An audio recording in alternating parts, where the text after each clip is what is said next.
Hello guys and welcome back to George Basic Script and Finance. In today's video I will teach you how to activate T-Mobile eSIM on your Android phone. First of all, you need to go to your phone settings,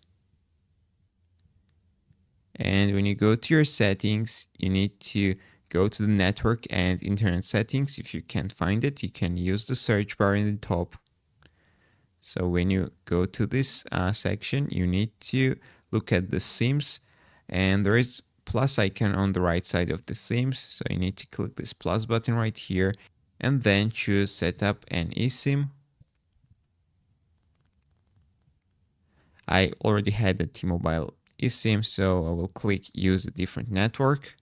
And it turns on my camera and I need to scan the T-Mobile QR code. Just scan the QR code and that's all. You will activate your T-Mobile eSIM on your Android phone. That's all I want to show you. If this video is helpful for you, don't forget to click the like buttons and don't forget to subscribe.